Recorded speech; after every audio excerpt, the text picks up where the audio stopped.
Bendiciones mis queridos hermanos en Cristo y María. En este video del día de hoy queremos explicarles a todos ustedes por qué el maligno nos odia. Y es que tal vez muchas veces nos hemos preguntado por qué el maligno nos odia tanto, por qué Satanás tiene tanto odio contra nosotros los hijos de Dios. Que ese ser nos odia a nosotros los hijos de Dios es indiscutible, mis queridos hermanos. ¿Por qué nos odia? El drama del Edén sigue teniendo repercusión hoy en día. El mundo va girando de nuevo al día sexto de la creación, cuando nuestros padres, tentados por el diablo, desobedecieron a Dios. El pecado es el mismo, las consecuencias serán peores. En aquellos días estábamos en el principio, ahora estamos en el final. Estamos cerrando un círculo tal como lo comenzamos. Allá Satanás triunfante, acá Jesús victorioso, pero antes pasaremos las consecuencias del mal mucho peor que el causado por el pecado original, pues este es el pecado terminal.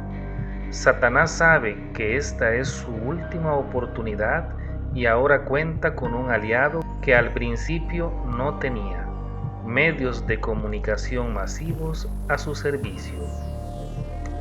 Vayamos al principio, mis queridos hermanos, para entender el presente y vislumbrar el futuro.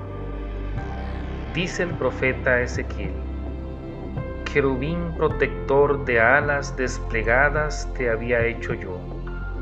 Estabas en el monte santo de Dios, caminabas entre piedras de fuego. Fuiste perfecto en su conducta desde el día de tu creación hasta el día que se nació en ti iniquidad. Por la amplitud de tu comercio se ha llenado tu interior de violencia y has pecado.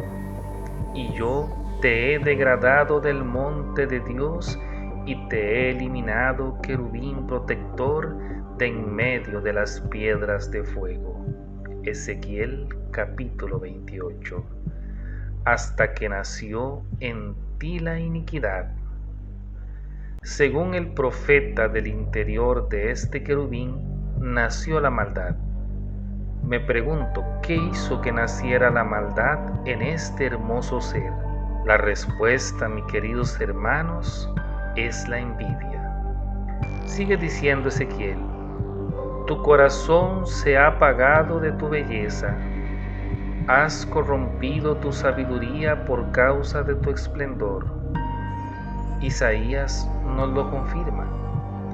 Pero tú dijiste en tu corazón: subiré al cielo por encima de las estrellas de Dios, levantaré mi trono y me sentaré en el monte de la asamblea en el extremo norte. Isaías 14:13.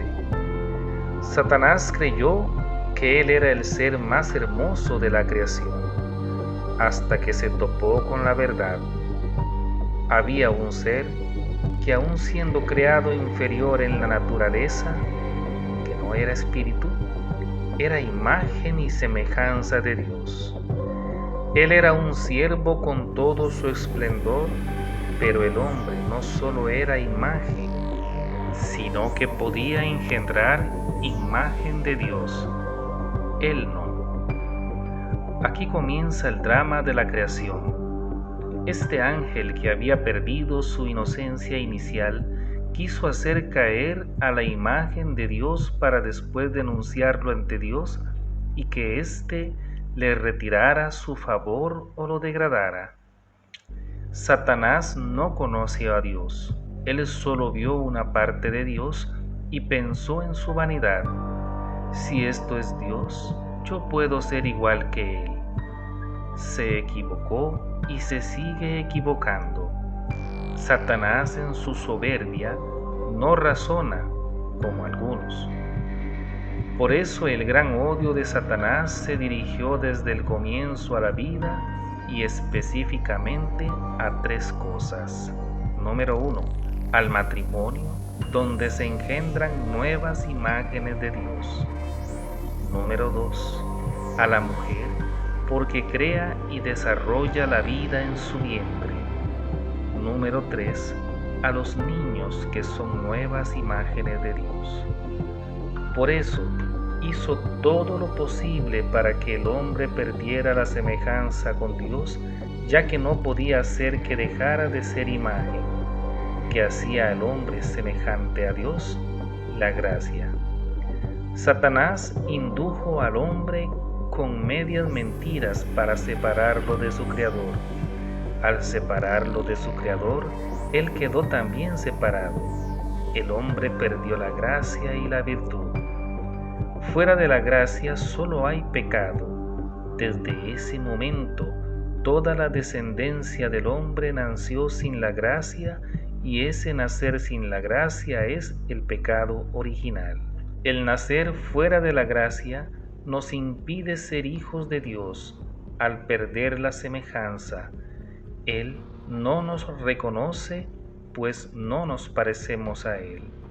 Satanás quiso evitar la primera alianza entre el hombre y la mujer a toda costa. Él no podía permitir que se engendraran imagen de Dios. Así separó y evitó que la alianza de cerrar el día séptimo, corrompiendo al hombre. Y Satanás odia al hombre, más odia a la mujer. La mujer se parece más a Dios que el hombre. Es en su vientre donde la imagen de Dios toma forma y crece. Era preciso quitar a la mujer antes que al hombre la gracia. Ella no podía ser semejanza de Dios. El odio de Satanás se dirigió a ella y por eso la tentó primero e hizo que tentara ella al hombre. Satanás teme a la mujer, por eso una mujer será su gran adversaria. Satanás odia la vida. La vida le recuerda que él no se parece a Dios y que es estéril. Solo puede atraer seguidores, no puede crear descendencia. Satanás no puede evitar el que el Señor en su infinita misericordia no destruyera al hombre. Solo su descendencia sufriría la consecuencia al no nacer en la gracia. El hombre no puede impartir gracia, esta es intrínseca de Dios, y Él la da. Y nació la primera imagen de Dios, pero no semejanza al hombre carecer de la gracia, estaba destituido de Dios. Solo podía agradar a Dios por medio de la ley, y la ley fue dada. Satanás sabía que habría guerra, su adversario sería una mujer y los descendientes de ella. Enemistad pondré entre ti y la mujer, entre tu linaje y su linaje. Él te pisará la cabeza, mientras acechas tú su calcañar. Génesis capítulo 3. Linaje, descendientes de una persona, y la profecía se cumplió. Pero al llegar la plenitud de los tiempos, envió Dios a su Hijo, nacido de mujer, nacido bajo la ley, para rescatar a los que se hallaban bajo la ley y para que recibiéramos la filiación adoptiva. Gálatas 4:4. Y la lucha comenzó. Cristo, con su muerte redentora, nos mereció ser de nuevo hijos de Dios. Eso ocurre cuando nos bautizamos y la gracia retorna a nosotros por el poder del Espíritu Santo. Nos sumergimos en la vida trinitaria y Dios nos reconoce como hijos suyos, ya que recuperando la semejanza nos parecemos de nuevo a Él. Satanás estaba derrotado, pero no destruido.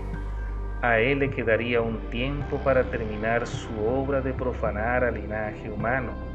Para eso tenía que eliminar 3 cosas. 1.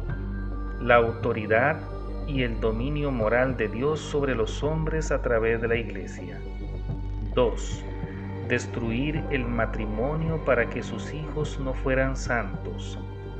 3.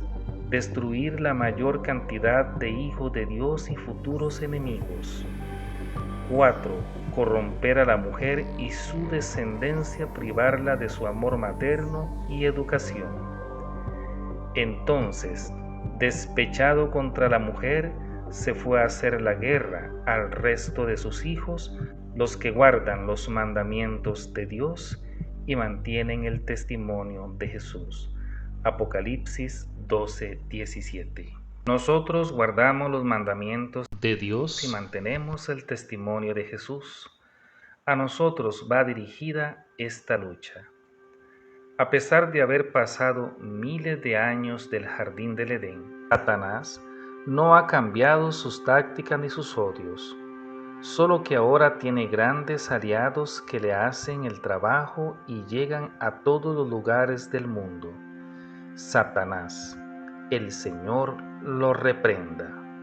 Se ha conectado y su odio, antes limitado a unos pocos, ahora llega al mundo entero y a cada ser humano. Ahora esparce su maldad tecnológicamente. El beato Pablo VI, que el Señor bendiga, dijo en 1972 en su famoso discurso: Padre nuestro, líbranos del mal.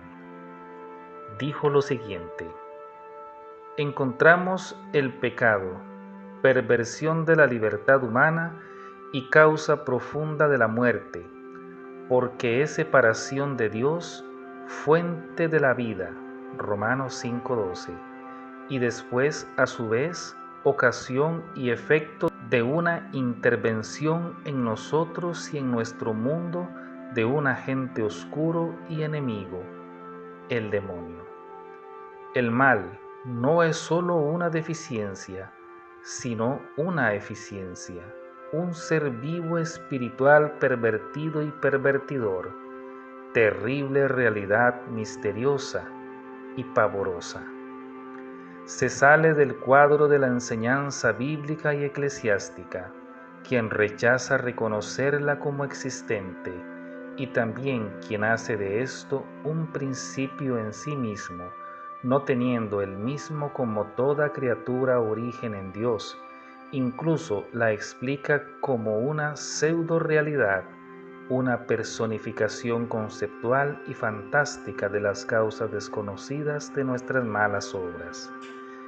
El problema del mal, visto en su complejidad y en su absurdidad respecto a nuestra unilateral racionalidad, se hace obsesión. Ello constituye la dificultad más fuerte para nuestra inteligencia religiosa del cosmos. Por eso, San Agustín sufrió durante años. Yo buscaba de dónde proveniese el mal y no encontraba explicación.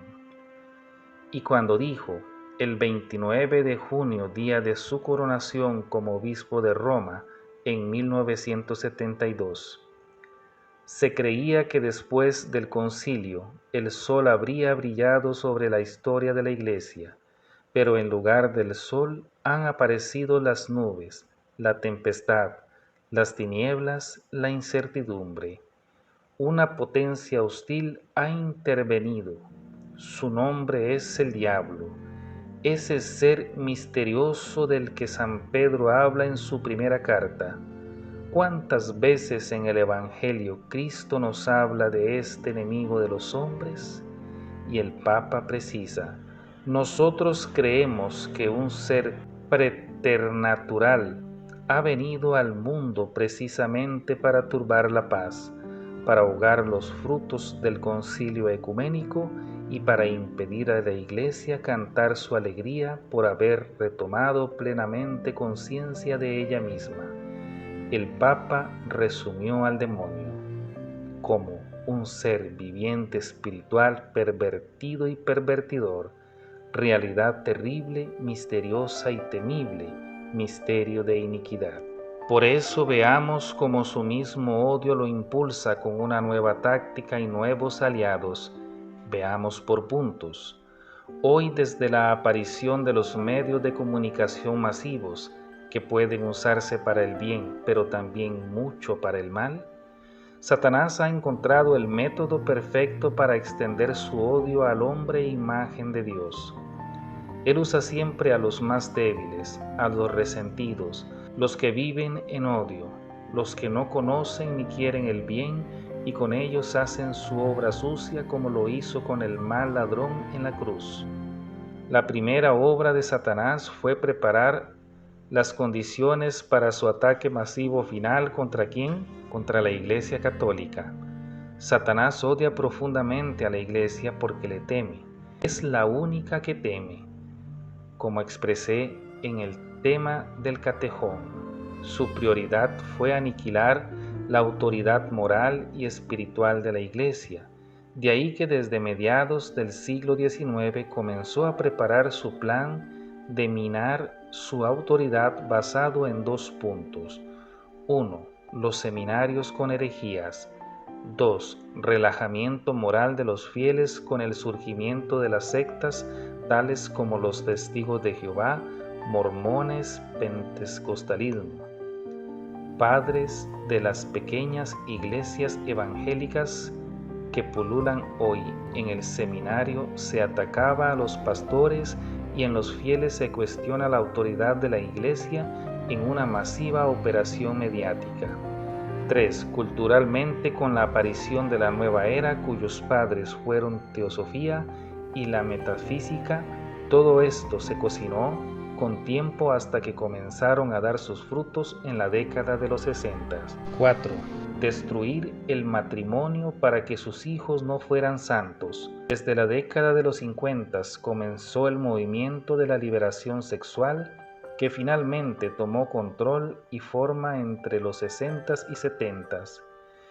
En ello se insistió por medio de películas y artistas como Elvis Presley y las relaciones prematrimoniales.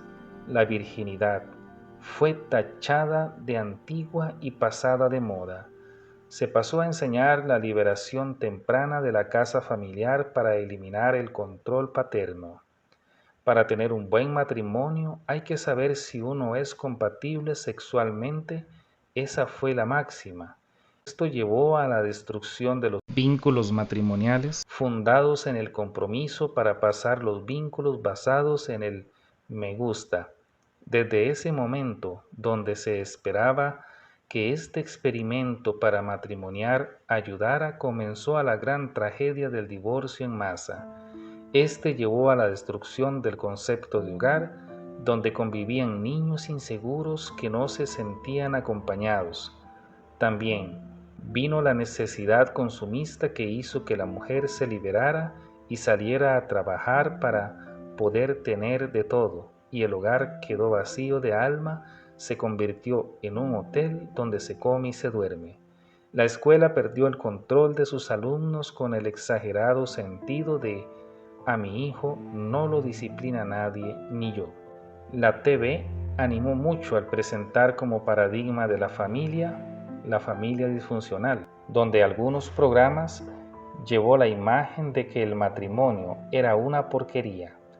Los programas anteriores a este asalto eran como Love y Lucy, donde entre las locuras de Lucy y la paciencia de Ricky se veía un hogar limpio y ordenado donde marido y mujer se amaban y tenían vecinos con los mismos valores, a pasar a programas donde se presentaba una casa sucia, unos padres desafiliados que no se respetaban, unos hijos llenos de todas las malas costumbres conocidas que trataban a sus padres de estúpidos y unos vecinos peores que ellos. Esa es la imagen con la que muchos se criaron de cómo es la familia. Entonces, ¿de qué nos quejamos ahora? Así que, mis queridos hermanos, podemos ver cómo desde un inicio de la creación hasta nuestros días, el maligno nos odia y nos sigue atacando día con día hasta nuestros días.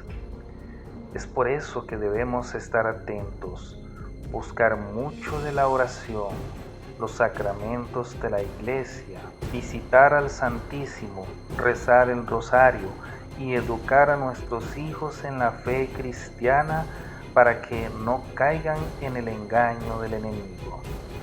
Tomémonos siempre de la mano de Dios y busquemos salir adelante con la ayuda de Él. Dios nunca nos va a abandonar. Por eso, mis queridos hermanos, tratemos de seguir adelante confiados en el Señor y buscando combatir los engaños del enemigo. Bendiciones para todos. Si te gustó el video, suscríbete a este canal Soldado de Cristo y María, dale like y comparte para que estas formaciones lleguen a muchas y muchas personas. Bendiciones.